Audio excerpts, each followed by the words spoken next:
भाई जो कहना चाहेंगे?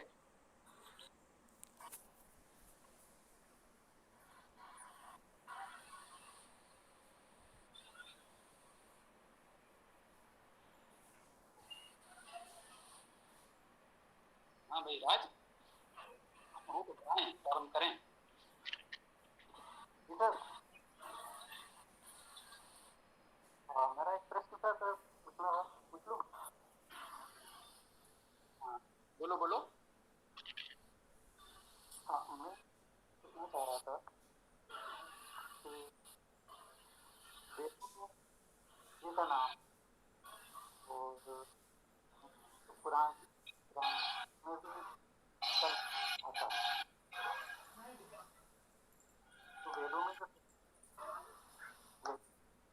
फिर पुराणों में ही या फिर वो अलग?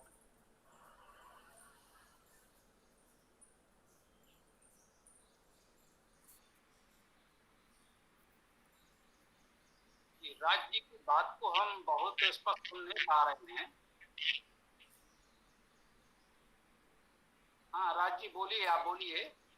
जो लोग भी सुन पा रहे होंगे हमें बता देंगे, प्रयास करेंगे। मेरा प्रश्न ये है कि वेदों में जो सृष्टि है और पुराणों में जो सृष्टि है वो अलग अलग नहीं है?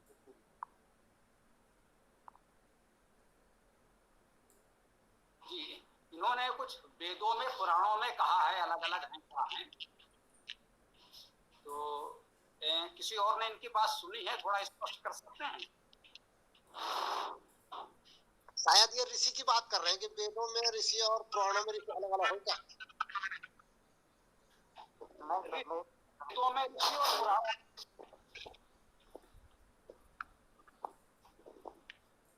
क्यों भाई ऋषियों के विषय में क्या करनी है?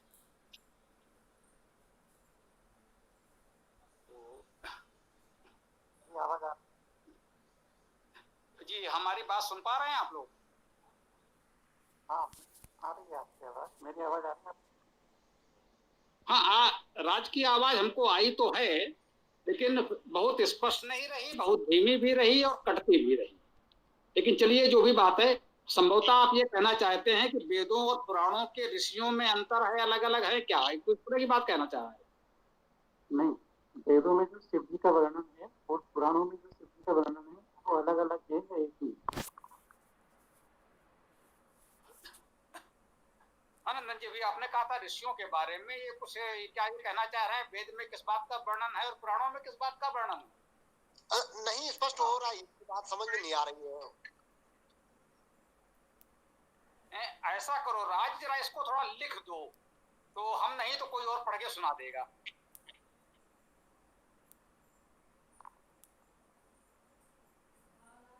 हाँ, अपना प्रश्न लिख दो जरा। प्रश्न अच्छा है लेकिन पूरी तरह सुन नहीं पा रहे।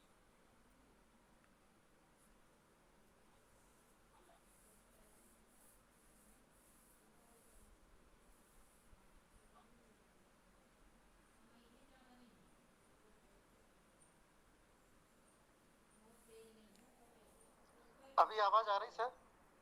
हाँ बोलिए। मेरा प्रश्न ये था कि वेदों में शिव जी का वर्णन है और पुराणों में भी है, तो वो दोनों अलग अलग हैं या एक ही हैं?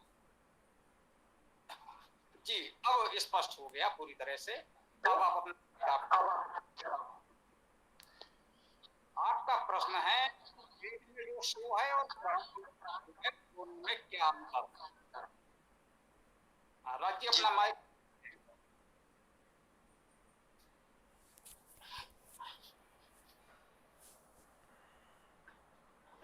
तो इस विषय में हमको ये बताना है आपको कि वेद में शिव शब्द तो है, इससे तो हम नहीं नकार सकते।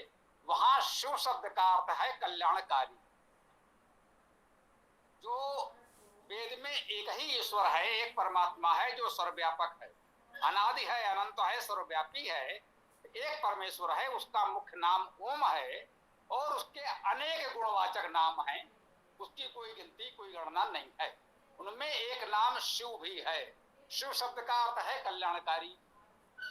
तो वह परमेश्वर कल्याणकारी है, अतः हमने उसको शिव भी कहा है। यूं कह लें विष्णु भी उसका नाम है, वायु भी उसका नाम है, अग्नि भी उसका नाम है, इंद्र भी उसका नाम है, सोम भी उसका नाम है। उस परमेश्वर को अनेक नामों से जाना गया है विविध गुणों के आधार पर। तो उसी प्रकार से शिव भी ईश्वर का एक नाम है और उसका अर्थ है कल्याणकारी। चूंकि परमेश्वर कल्याणकारी है इसलिए हम उसे शिव कहते हैं। ये है वेद का शिव। और पुराणों में जो शिव वर्णित है वो एक व्यक्ति है शरीरधारी। उसका आकार प्रकार, उसके अस्त्र शस्त्र, तो वो एक प्रकार से एक व्यक्ति के रूप में वर्णित है। तो पुराण के शिव को हम इस प्रकार से कह सकते हैं कि शिव नाम के कोई महापुरुष होंगे, जैसे राम हुए, कृष्ण हुए। इसी प्रकार से शिव नाम के भी कोई महापुरुष हुए जिन्होंने कुछ महान कार्य किए। तो पुराण उस शिव नाम के महापुरुष के विविध पराक्रमों का, महान कार्यों का वर्णन करते हैं। ये पुराणों के शिव हैं। और वेद एक सर्वव्यापक परमात्मा का वर्णन करता है जिसके अनेक नामों में एक नाम शिव भी है। ठीक है, हमारी बात यहाँ पूर्ण होती है। आगे जो कहना हो कह सकते हैं।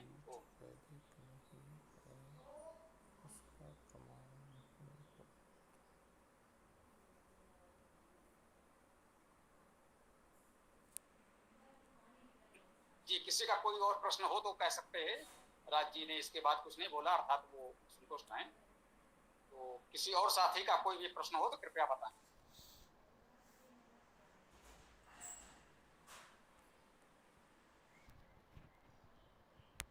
स्वामी जी, जी बोलिए। क्या ये बात सत्य है कि जो ऐश्वर्य की इच्छा करता है वो वेद ज्ञान को प्राप्त नहीं कर पाता?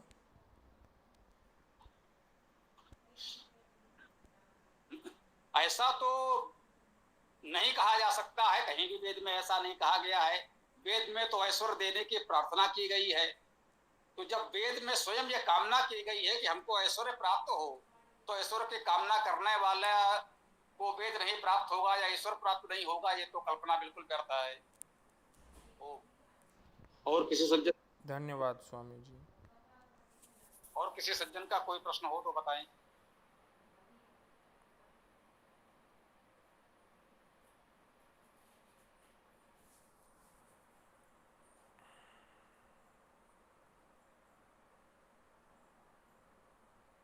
हाँ राज जी, कुछ बोलना चाह रहे हो तो बोलिए।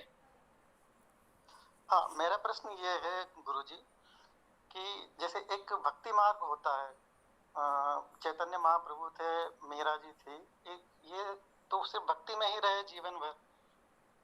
इन्होंने शायद वेद उनको पता होगा, लेकिन पता भी हो तो उन्होंने शायद उसका क्या बोलते हैं कि उसका पालन नहीं किया। वो हमेशा भक्ति में ही रहे। तो क्या वो गलत है या सही है, क्या है? देखिए,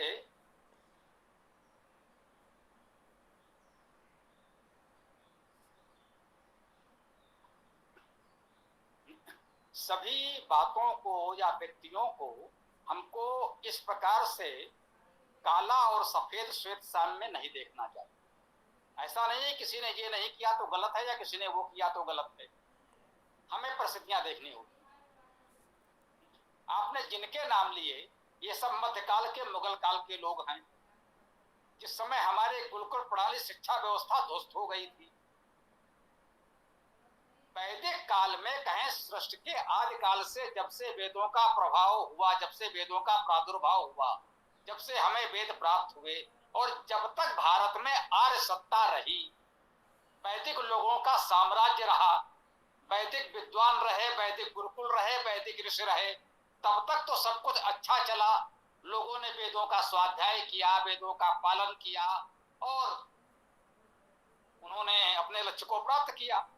परंतु मध्यकाल में जब हमारे ऊपर विदेशी आक्रांता शासन करने लगे, जिनको वेद से, धर्म से, न्याय नैतिकता से कोई लेना देना नहीं था, गुरुकुल हमारे टूट गए, ध्वस्त हो गए, तो उस समय समाज के जो भी मनीषी थे, उन्होंने उस टूटे हुए जनमानस को आश्वासन देने के लिए एक भरोसा दिलाया कि भाई अगर हम नहीं वेद पढ़ पा रहे हैं तो कोई बात नहीं है, ईश्वर का नाम किसी भी रूप में लोगे तो ईश्वर कहीं ना कहीं हमें आशीर्वाद देगा, उसकी सहायता मिलेगी, कृपा मिलेगी और हम इस अंधकार से पार हो जाएंगे। तो इस भावना की सराहना करनी चाहिए। उसकी तुलना हम वैदिक ऋषियों के काल से क्यों करें? अब जैसे अब भारत स्वतंत्र है, अब हमारे अपने गुरुकुल शिक्षा संस्थान, अपनी चुनी हुई सरकार, अब सब कुछ है। आज वेदों का स्वाध्याय करना हम सबके लिए सरल है। बीच में किसी भी कारण से कैसे भी स्थितियां आ गई कि स्त्रियों को वेद न पढ़ने दिया जाए, शूद्रों को वेद न पढ़ने दिया जाए। अब मीराबाई को कौन वेद पढ़ने देता, संत रविदास को, कबीर को कौन वेद पढ़ने देता? तो उस समय के जो इस तरह के सामाजिक व्यवस्थाएं कुरीतियां आ गई, तो इसलिए भी अन्य मार्ग हमें खोजने पड़े। जैसे आप चलते हैं, राजमार्ग पर चलना अच्छा है, पर राजमार्ग पर कोई बाधा आ जाए, जाम लगा हो, कहीं सड़क पर टूट फूट हो, तो फिर आप बाईपास लेकर किसी गली से निकल करके उस पर फिर जाने का प्रयास करते हैं। तो परिस्थितियों के अनुसार अनेक मार्ग खोजे जाते हैं। उस समय की परिस्थितियों में वे सब सराहनीय होते हैं, परंतु अब रात के समय हमको लगता है कोई दीपक, कोई टार कुछ लेकर के हम चले, मसाल लेकर चले। जब सूर्योदय हो गया तो ये सबकी आवश्यकता नहीं रही। इसको इस रूप में देखें, किसी को हम दोषी या गलत अनुचित नहीं कहते। उन समय की परिस्थितियों में उन्होंने जो किया बहुत अच्छा किया, परंतु अब हम पुनः वेदों को अपना सकते हैं। हमारे लिए वेद सुलभ हैं, प्रकाशित हैं, पढ़ सकते हैं, पढ़ाने वाले हैं, समझ सकते हैं, कोई समस्या नहीं है।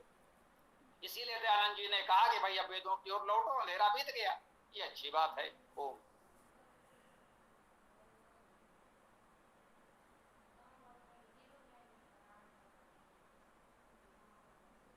जिसके जो कुछ भी कहना है कहते रहें, इसमें बीच में विराम देने की आवश्यकता नहीं है। कहने के लिए हर व्यक्ति स्वतंत्र है। ये तो उन्मुक्त कक्षा है, कोई भी कुछ भी कह सकता है। बोलिए जिसको बोल रहा हो।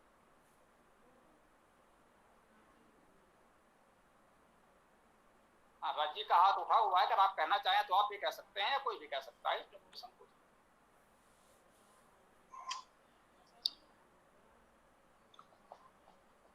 स्वामी नमस्ते। जी नमस्ते, बताएं नंदन जी। कल के मंत्र में दो शब्द आए थे, एक था वनस्पति और दूसरा था औषधि, और इसका जो सामान्य अर्थ था वो परमात्मा परक था। और इन्हीं दो शब्दों को हम जो जैविक पदार्थ हैं हमारे, जो धरती में पैदा होते हैं, उनको भी कहते हैं। तो इन पदार्थों को वनस्पति औषधि कहना क्या ठीक नहीं है? बिल्कुल ठीक है, इनको भी कहते हैं, कहना ही होगा। जैसे कि हमने कहा, शब्दों के जो अर्थ हैं, शाब्दिक अर्थ हैं, वो तो वही रहेंगे, इसमें तो कोई संदेह नहीं है।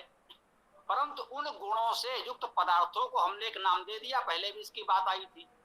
इसे वृक्ष हमने कहा, तो धातुज अर्थ जो है वो गुण वृक्ष में मिलता है, इसलिए हमने उसको वृक्ष का नाम दिया। अब वृक्ष नाम उसके लिए रूढ़ हो गया कि भाई ऐसे आकृति को, ऐसे इस व्यक्ति की, इस पदार्थ को हमने वृक्ष कहा है, तो उसको नाम दे दिया गया। तो वेद में यदि वृक्ष शब्द आएगा तो उसका जो धातु अर्थ गुण है उसको प्रधानता दी जाएगी, और लोक व्यवहार में तो वृक्ष का वही अर्थ है जो सामान्यतः हम लोग कहते हैं, इसमें तो कोई संदेह ही नहीं है। तो वेद में इसीलिए हम कहते हैं आध्यात्मिक, आदि भौतिक, आदि दैविक, आदि लौकिक, उसके अनेक प्रकार के अर्थ होते हैं। तो जो मुख्य आध्यात्मिक अर्थ होगा वो तो धातुज अर्थ वही ग्रहण किया जाएगा, और मुख्यतः परमात्मा पर होगा आध्यात्मिक अर्थ।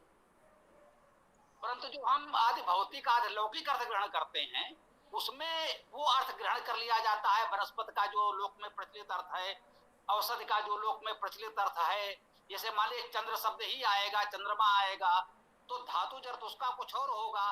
लोक में हमारे लिए वो एक पदार्थ है, एक आकाशीय पिंड है। तो दोनों ही अर्थ हम ग्रहण करते हैं। वेद में मुख्य अर्थ आध्यात्मिक होता है, जो शाब्दिक होता है। चंद्र का अर्थ है आनंददायक, प्रसन्नतादायक।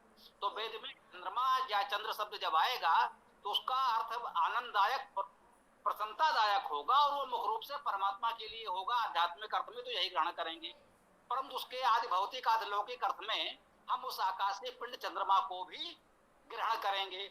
और लोक व्यवहार में तो चंद्रमा का अर्थ तो आकाशीय पिंड ही होता है, दूसरा कुछ तो होता नहीं। तो ये सारी बातें बिल्कुल ठीक हैं, है ना? बात स्पष्ट हो गई होगी। ओम जी।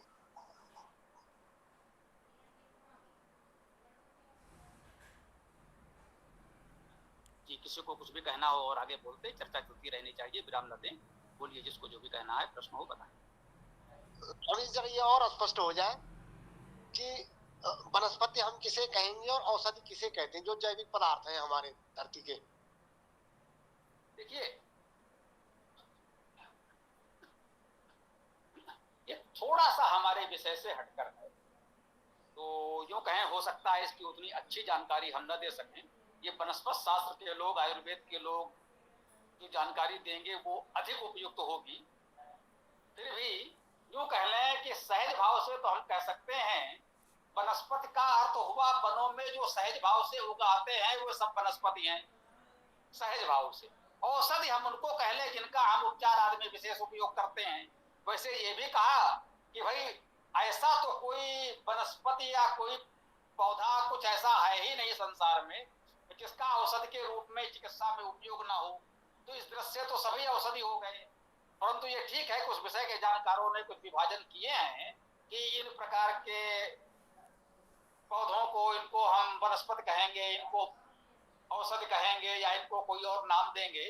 तो उस प्रकार के हैं, जैसे आधुनिक काल में लोगों ने कहा कि भाई ये खास कुल के पौधे हैं, ये इस कुल के हैं, ये पुष्प हैं, पुष्प कुल के हैं। तो उस तरह के कुछ विभाजन हमारे प्राचीन ऋषियों ने भी किए हैं। तो वो जो भी है, परंतु मैं यही कहना चाहता हूँ कि इसमें वनस्पति क्या है और औषधि क्या है, इस पर कोई निर्णायक बात कहना मेरे लिए उपयुक्त नहीं है। यद्यप लोगों ने किया है जो इस विषय के जानकार हैं, वो जब उस शास्त्र के, आयुर्वेद आदि के प्रमाण से कहेंगे तो अधिक उचित होगा मेरे विचार से। मेरा विषय वेद है, उतना सीमित है, और भी बातें थोड़ी बहुत जानते हैं वो बता देते हैं, लेकिन उसके अधिकृत विद्वान कहेंगे तो अधिक होगा। जी जी, धन्यवाद जी, धन्यवाद जी। और किसी का कोई प्रश्न हो तो बताएं।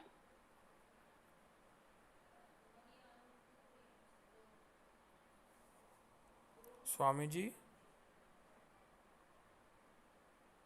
बोलो भाई। स्वामी जी, मैंने अथर्ववेद में पढ़ा है कि एक कृत्या होती है जिसका अर्थ होता है हिंसा क्रिया, छेदन भेदन। तो कृत्या को कृत्याकृत के पास पहुंचाने का अधिकार किसको है? ने पिछले बार भी संभवता कही थी, कृत्या का एक अर्थ तो यही हो सकता है, जो भी कृत्य हम करते हैं वो सब कृत्य है या कृत्या है। उनका ये कृत्य है, आपका ये कृत्य है, तो जो भी हम कर रहे हैं वो कृत्य है हमारा। तो उसमें हिंसा का भाव लाना आवश्यक भी नहीं है।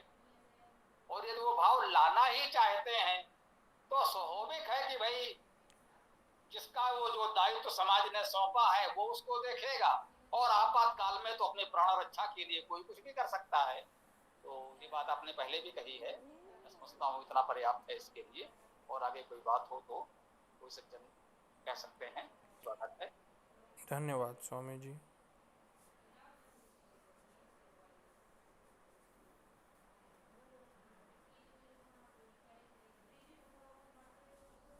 एक हमको ब्रह्म जी दिख रहे हैं, पहले आप जुड़े रहे हैं या नहीं ये जानकारी नहीं है। जो कुछ कहना चाहें कहें, या अपना परिचय ही दे दें।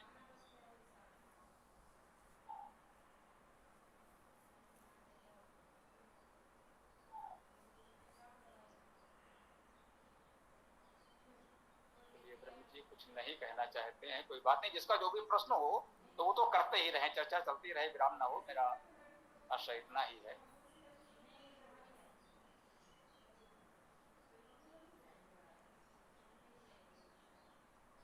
किसी को कुछ कहना है, इतने लोग जुड़े हुए हैं तो प्रश्न आते रहे, चर्चा होती रहे तो अच्छा है।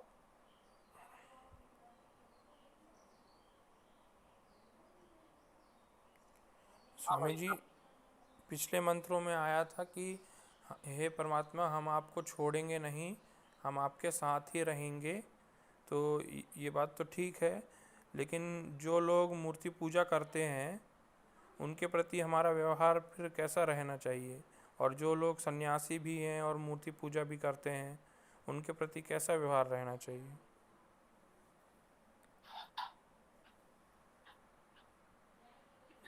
देखिए, वेद का आदेश है कि हम सबके प्रति हमारी मित्र दृष्टि होनी चाहिए।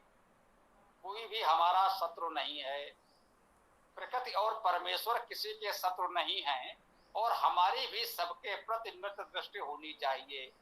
मित्र से चक्षुषा समीक्षा में हमारे वैचारिक मतभेद हो सकते हैं, हमारी परिस्थितियों में अंतर हो सकता है, हमारे कुछ कार्यों में अंतर हो सकता है। मित्रता का भाव बनाए रखें और विचार विमर्श करते रहें। मित्रतापूर्ण तरीके से हम उनको अपनी बात बताएं, धीरे धीरे वो हमारी बात समझेंगे, हम उनकी बात समझेंगे, परंतु उसमें कहीं कोई द्वेष भाव, विरोध का भाव नहीं होना चाहिए। बहुत बहुत धन्यवाद स्वामी जी महाराज। और बताएं, किसी का कोई प्रश्न हो? बहुत लोग जुड़े हुए हैं, आप लोग बोलिए। हाँ, ये क्या मुझे कुछ बोलना चाह रहे हैं तो बोलिए।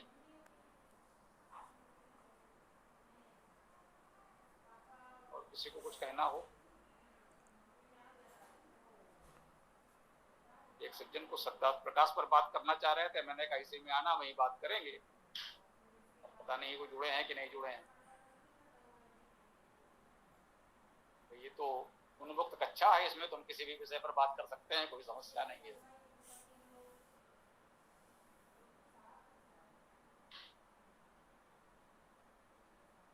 हाँ, अभी समय तो बहुत शेष है। तो आज तो चर्चा जैसे विराम लेती हुई दिख रही है। पिछले बार तो काफी देर तक समय के बाद भी करना पड़ा था।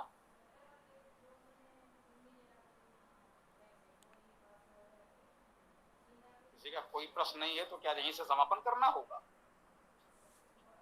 देख लीजिए, कुछ हो कहना तो बताइए, नहीं तो फिर क्या होगा, करके समापन कर देंगे। स्वामी जी, ये थोड़ा गंभीर प्रश्न है, क्या मैं पूछ सकता हूँ?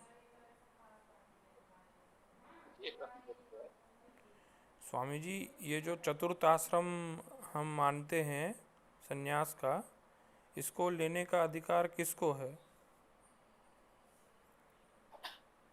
भैया, जिसका विचार बने, जिसमें साहस हो, जो उसका निर्वाह कर सके, वो कर सकता है, और क्या है। तो यही कहते हैं।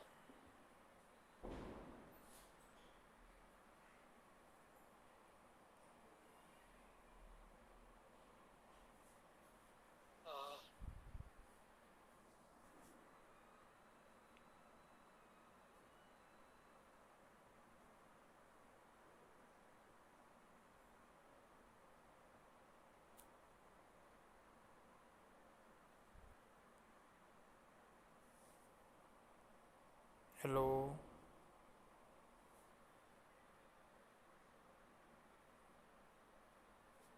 हाँ भाई, किसी का कोई प्रश्न नहीं है तो क्या फिर सूक्त पाठ करके समापन करें? बोलिए। ये तो उचित नहीं है कि इस तरह से विराम देकर हम लोग जुड़े रहें।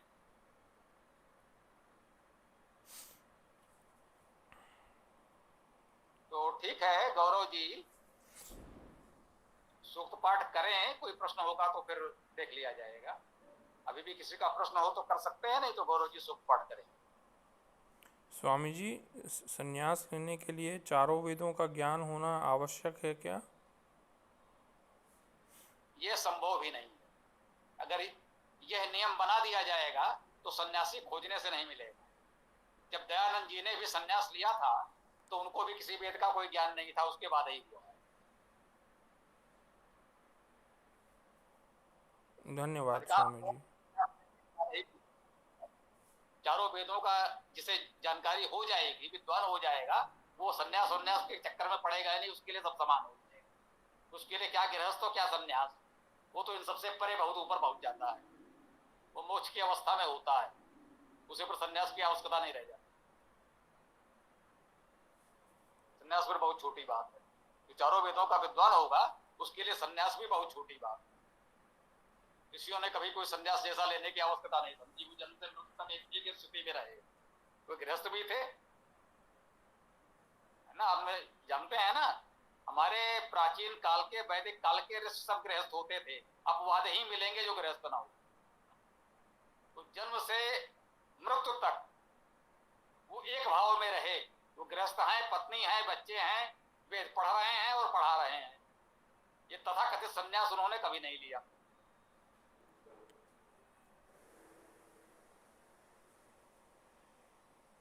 हाँ भाई आनंद जी, आप कुछ बोलेंगे?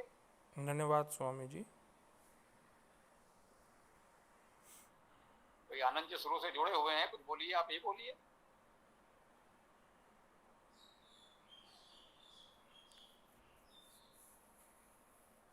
हेलो जी बोलिए। प्रणाम, मेरी आवाज आ रही है? हाँ हाँ बिल्कुल बिल्कुल, बोलिए।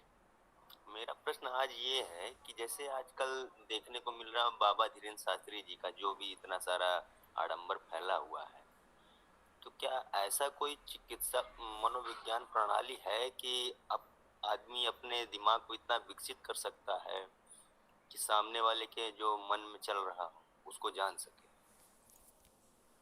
ऐसी कला विद्या है क्या?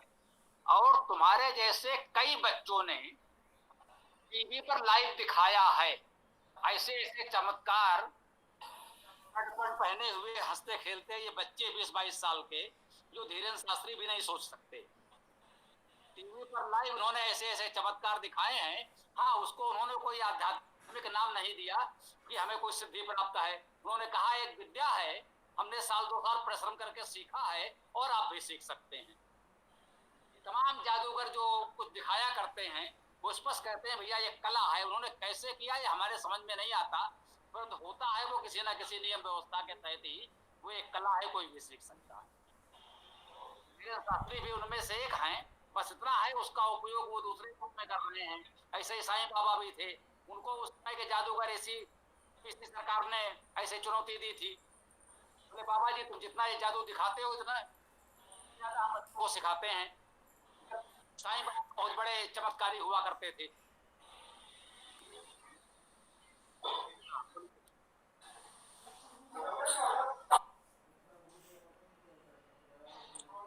क्या पहले समय में इन सब ऐसी भी चीजों का जो विद्या ग्रहण करने के लिए कोई स्कूल या फिर पाठशाला वगैरह होती थी क्या?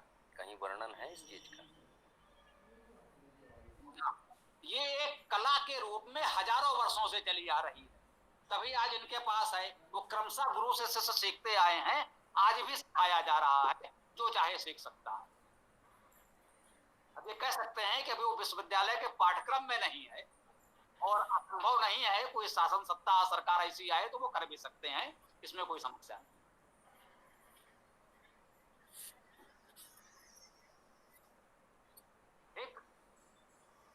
ठीक है गुरुजी, आज काफी टाइम यही सोच रहे थे हम, अगर इस तरह का मनोविज्ञान अगर कोई व्यक्ति जान रहा हो, समझ रहा हो, तो वो अपने लिए तो है ही और देश के लिए भी बहुत हितकारी हो सकता है।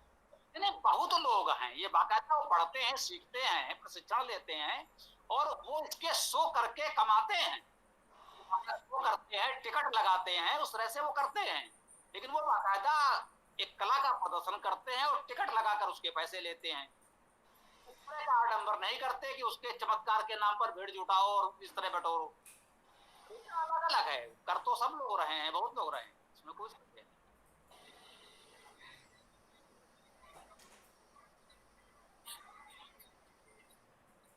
हाँ राज कुछ कहना चाह रहे हैं क्या, बोलिए।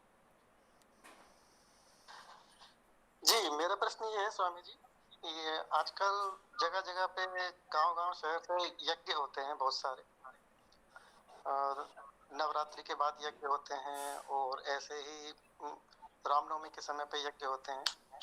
तो आर्य समाज में जो यज्ञ हवन होते हैं और इनमें जो यज्ञ हवन होते हैं, इनमें क्या अंतर है? वो मंत्र सब एक ही होते हैं, अलग अलग होते हैं? ये पूछना था।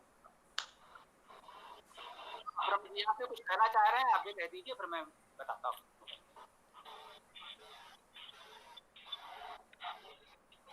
हाँ ब्रह्म जी आपने हाथ उठाया है, कुछ कहना चाह रहे हैं? नहीं।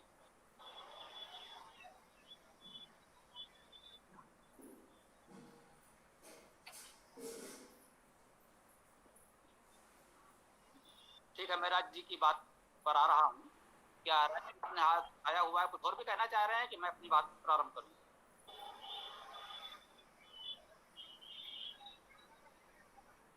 हाँ, आनंद जी माइक आप कर दें।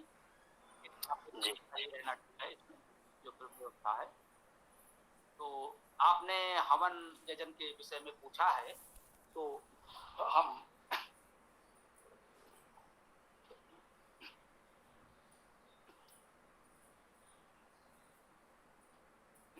इस विषय में हम आपको बताते हैं। देखिए, वेदों में अगर विशुद्ध बात करें, जो प्राचीनतम ग्रंथ हमारा वेद है, उसमें हवन यजन जैसे शब्द तो आए, जैसा कि मैंने आपको प्रारंभ में शिव के विषय में बताया। वहां यजन शब्द का अर्थ है देव पूजा, संगति और दान करना। जो विद्वान हैं, समाज के अच्छे लोग हैं, मार्गदर्शक हैं, उनकी पूजा का अर्थ है सेवा, सत्कार, सम्मान करना, उनकी आवश्यकताएं पूर्ति करना। जो उनकी आवश्यकता है उनको उपलब्ध कराइए, उनका सम्मान करिए, सत्कार करिए। पूजा का अर्थ वेद में यही। तो देव का अर्थ है समाज के विद्वान अग्रणी लोग। तो देव पूजा, संगत का अर्थ है सामूहिक रूप से संगठित प्रयास करें अच्छे कार्यों के लिए। और दान का अर्थ हो स्पष्ट है कि भाई जो अच्छे कार्य हमें करना है तो सामूहिक रूप से सब लोग जैसे मिलकर प्रयास करेंगे तो थोड़ा थोड़ा आर्थिक सहयोग भी करें तो एक अच्छा कार्य कोई भी आप करना चाहते हैं तो हो पाएगा, है ना। वेद में यजन का अर्थ है यही कि आप विद्वानों का सत्कार करें, संगठित रूप से अच्छे कार्य के लिए प्रयास करें, उसके लिए कुछ ना कुछ अपना अंशदान भी दें। हवन का भी वहां आशय है। भू धातु का अर्थ है दान करना और आदान प्रदान करना।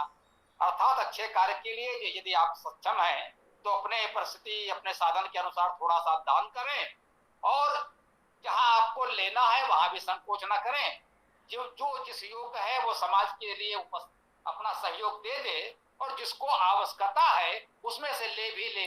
तो ये आदान प्रदान का क्रम चलता रहे। वेद में यजन और हवन का क्या अर्थ है, तो एक तो ये आपको जानना चाहिए था।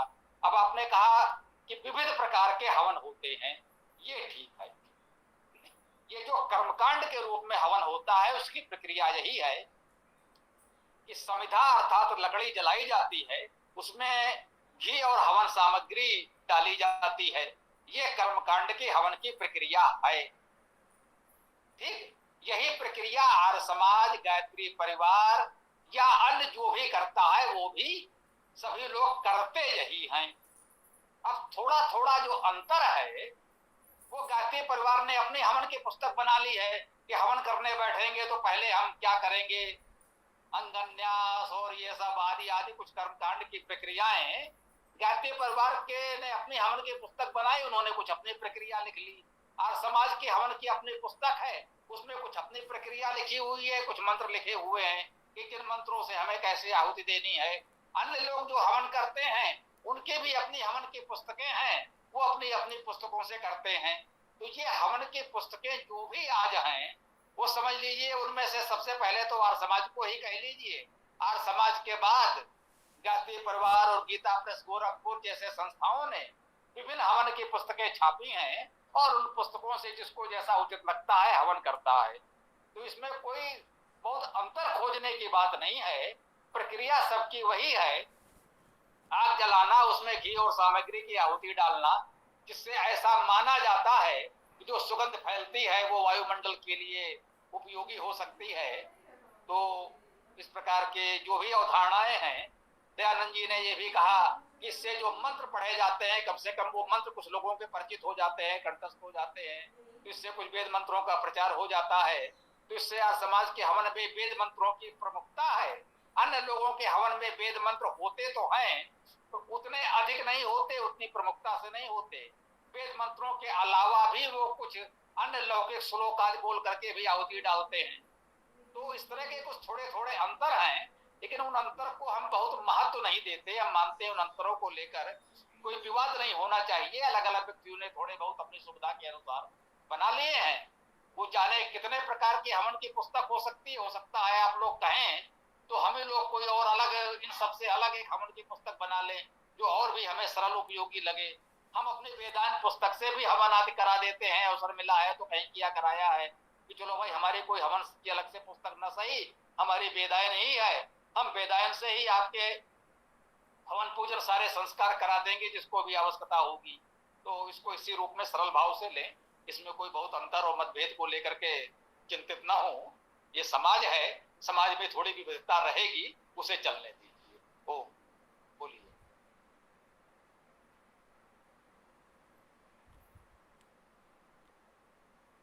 जी राज जी, आपकी बात मेरे ख्याल विचार से समाधान हो गया होगा। तो आप या किसी अन्य को जो भी प्रश्न करना हो, कहना हो तो बताइए।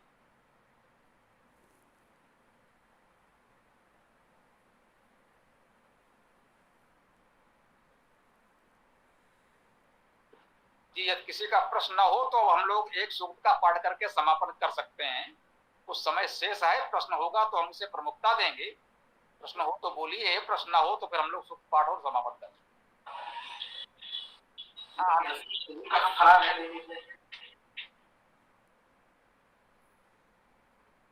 आनंद कुछ बोलना चाह रहे थे क्या कि नहीं?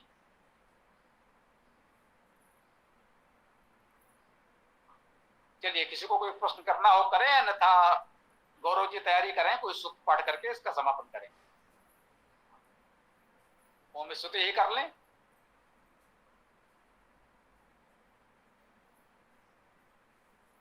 किसी का प्रश्न हो तो भी कह सकते हैं, तब तक वो सूक्त पाठ करेंगे गौरव जी।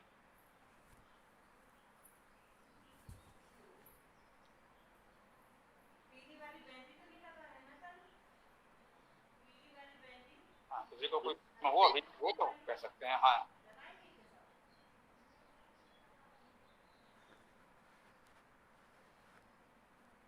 हाँ, गौरव प्रारंभ करें, कोई समस्या नहीं है। आप आगे प्रारंभ करें।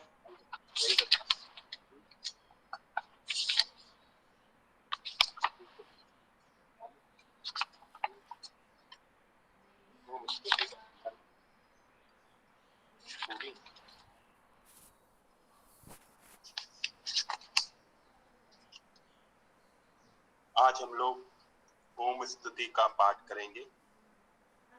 ये यजुर्वेद अध्याय 40 से लिया गया है।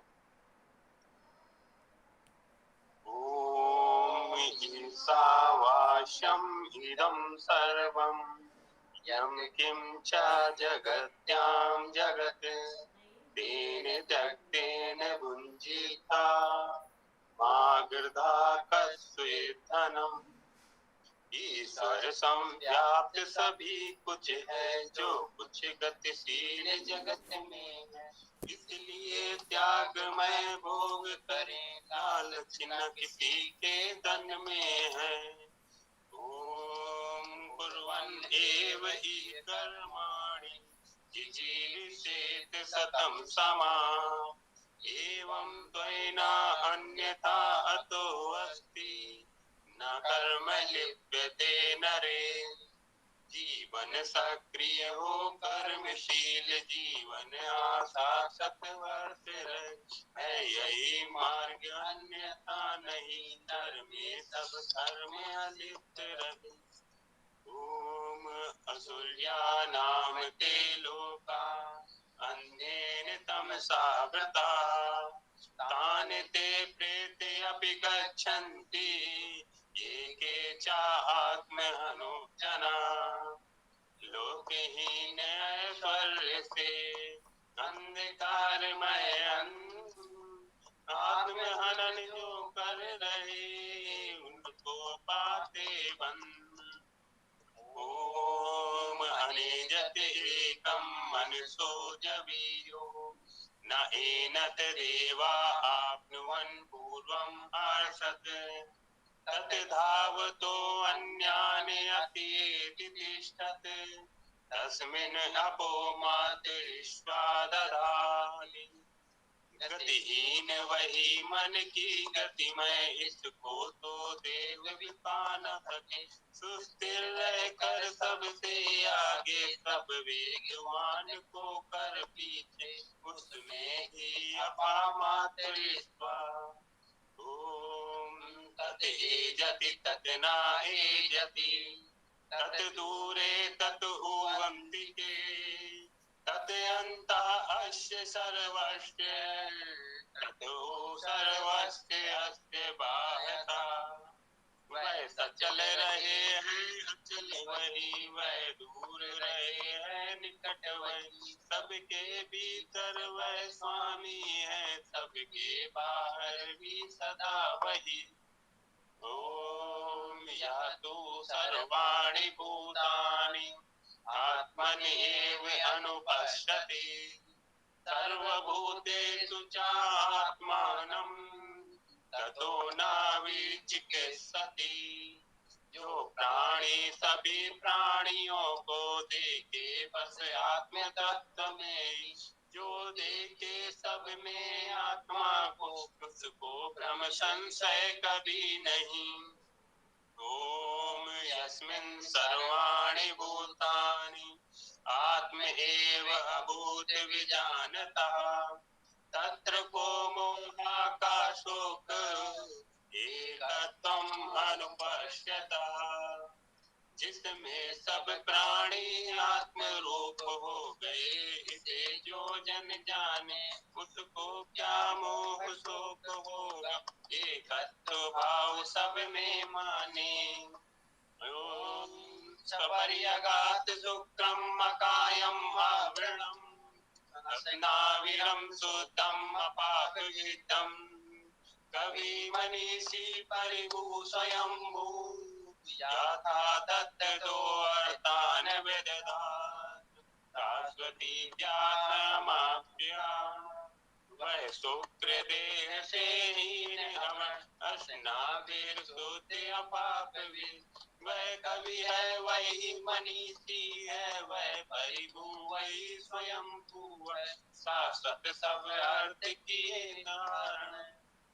ओम अनंतं तमा प्रविशन्ति ये असंभूतिम उपासते, ततो भूयैर्विते तमो याहु संभूत्यामृता।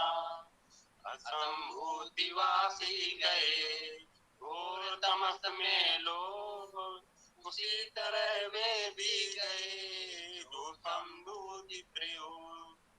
ओम अन्यत एव आहु संभवात्, अन्यत आहु असंभवात्, इति सुश्रुम्भीराणाम् येन तद्विचक्षिरे। अन्य लाभ संभूति का असंभूति का अन्य, धीर जनों से यह सुना सदृष्टि अनन्य। ओम संभूतिं च विनाशं च यः तद्वेदोऽभयं सः, विनाशेन मृत्युं तीर्त्वा संभूत्यामृतम् अश्नुते। जो संभूति विनाश को जान रहे हैं सार, वे विनाश से मृत्यु तले अमृत लाए हाँ। ओम अंधं तमः प्रविशन्ति ये अविद्याम् उपासते, ततो भूये विते तमो याहु विद्यायाम् रतः। करे अविद्यावास जो पड़े तमस में घोर, जो विद्या में रत रहे वे भी हैं उस ओर। ओम अन्यदेव आहु विद्याया अन्यद आहु अविद्याया, इति सुश्रुम्भीराणाम् येन तद्विचक्षिरे। विद्या का फल अन्य कुछ अन्य अविद्या दे, धीर पुरुष जो जानते उनसे सुनते श्रेय। ओम विद्याम च अविद्याम च यः तद्वेदोऽभयं सः, अविद्या मृत्युं तीर्त्वा विद्यामृतम् अश्नुते। विद्या को और अविद्या भी जो जन जाने सा, पार मृत्यु से हो गए अमृत आया। ओम वायु अनिलम अमृतम अतीतम भस्मांतम शरीरम। ओम कृतो स्मर दिव्य स्मर कृतम स्मर। वायु अनिल वह अमृत है, यह भस्मांत शरीर। ओम जपो प्रति ध्यान कर, प्रणीधर कर दी। ओम मने तय सुपताराय अस्मान, विश्वानि देव वयुनानि विद्वान्, योधियस्मत् जुराणं मेनो, भुयिष्ठाम तेनम मुक्तिं विधे। प्रभु अग्नि हमको सुपथ पर चलाओ, सभी देव विद्वान सत्कर्म सर्जक, करे दूर हमसे कुटिलता कलुष को, नमन भूयश आपके हेतु नारी। ओम हिरण्मयेन पात्रेण सत्यस्य अभिहितं मुखम्, ओम खं ब्रह्म हिरण्यमय पात्र आवरण रखे सत्य का मुख स्वरूप है, ओम खं ब्रह्म। ओम यो आदित्य पुरुषा सो असौ अहम्, ओम खं ब्रह्म। ओम खं ब्रह्म।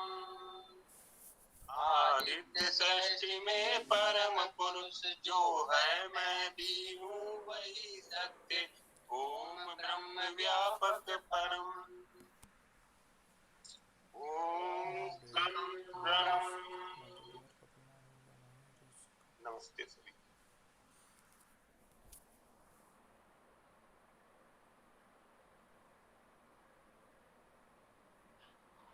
ओम। तो ये सूक्त पाठ हमारा पूर्ण हुआ। यजुर्वेद 40 अध्याय, यजुर्वेद का अंतिम अध्याय अभी पाठ किया गया और इसका अंतिम मंत्र ओम मंत्र के रूप में हम लोग पढ़ते ही हैं। तो आज के इस चर्चा को हम लोग यहाँ विराम दे सकते हैं। ईसा पुत्र जी कुछ कहना चाह रहे हैं, किसी और सज्जन को कुछ कहना है? स्वामी जी, ये जो अंतिम मंत्र का अंतिम भाग है, यो असौ आदित्य पुरुषा सो असौ ओम खं ब्रह्म, तो इसका अर्थ क्या है स्वामी जी, प्लीज बता दीजिए।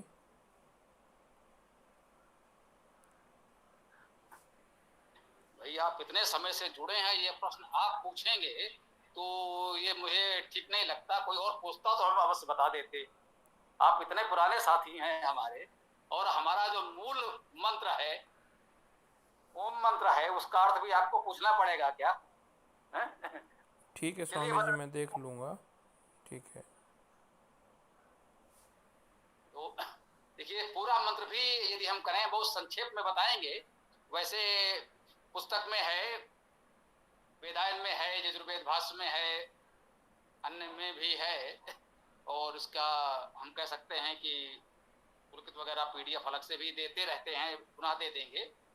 तो ओम हिरणमयेन पात्रेण सत्य से अपहितम मुखम, प्रथम चरण में ये कहा गया है कि हिरणमयेन पात्रेण, हिरणमय प्रकाशमय चमकीले पात्र से, सत्य से अपहितम मुखम, सत्य का मुख ढका हुआ है। सत्य का मुख सुनहरे चमकीले पात्र से ढका हुआ है, और यदि ये ढका हुआ न होता, वो सत्य का मुख क्या है, वो सत्य क्या है जो ढका हुआ है, वो अगले चरण में बताया गया है। ओम जो असौ आदित्य पुरुषा, जो यह आदित्य पुरुष है, सो असौ अहम, वही यह मैं हूं। तो जो सत्य का मुख है वो सुनहरे पात्र से ढका हुआ है। जो ये सांसारिक चमक दमक में हम फंसे रहते हैं उससे ढका हुआ है, और यदि सांसारिक चमक दमक से हम बाहर निकल सकें तो वो परम सत्य हमारे समक्ष होता है कि जो असौ आदित्य पुरुषा, जो वह आदित्य पुरुष है, सो असौ अहम, वही मैं हूं। ओम खम ब्रह्म, ओम ही सर्वव्यापक शब्द रूप ब्रह्म है। ओम सर्वव्यापक ब्रह्म है, निराकार सर्वव्यापी सदा सर्वत्र है, और खम का एक अर्थ सर्वव्यापी होता है और खम का एक अर्थ शब्द स्वरूप भी होता है। तो परमात्मा हमें सर्वव्यापी रूप में सर्वत्र उपलब्ध है, और शब्द स्वरूप वेदवाणी के रूप में हमको उपलब्ध है। इस प्रकार हम परमात्मा को प्राप्त कर सकते हैं। यही उसका सत्य स्वरूप है। जो सांसारिक चमक दमक से ढका होता है, उस चमक दमक से बाहर निकलें तो ये सत्य स्वरूप हमें अनुभव हो सकता है। ओम खम ब्रह्म, ओम खम ब्रह्म, ओम खम ब्रह्म। तो अब यहाँ से इसका समापन किया जा सकता है। बहुत बहुत धन्यवाद स्वामी जी। किसी और का कोई गंभीर प्रश्न हो तो हम प्रयास कर सकते हैं, अन्यथा हम यहाँ से समापन कर रहे हैं। बताएं, किसी को कुछ कहना है? चलिए, तो अब ओम मंत्र के साथ इसका समापन करेंगे। नंदन जी, ओम मंत्र के साथ आप प्रारंभ करें। सभी लोग ओम मंत्र बोलेंगे। ओम मंत्र जो अभी बोला गया है अंत में, ये सभी लोग ओम मंत्र बोल सकते हैं और अब समापन होगा। प्रारंभ करें। ओम यो असो आदित्य पुरुषः सो असो अहम। ओम खम ब्रह्म, ओम खम ब्रह्म। सभी को सादर नमस्ते।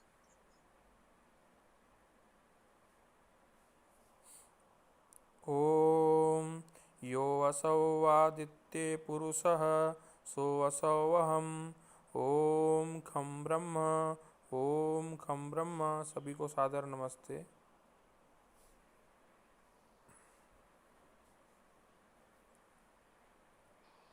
ओम यो असो आदित्य पुरुषः सो असो अहम।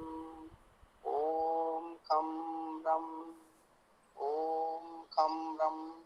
सभी को नमस्कार।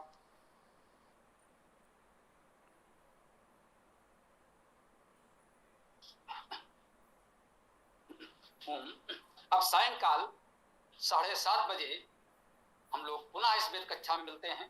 तब तक के लिए शुभमस्तु, कल्याणमस्तु। ओम स्वस्ति, ओम नमस्ते, ओम खम ब्रह्म, ओम खम ब्रह्म, ओम खम ब्रह्म। ओम खम ब्रह्म।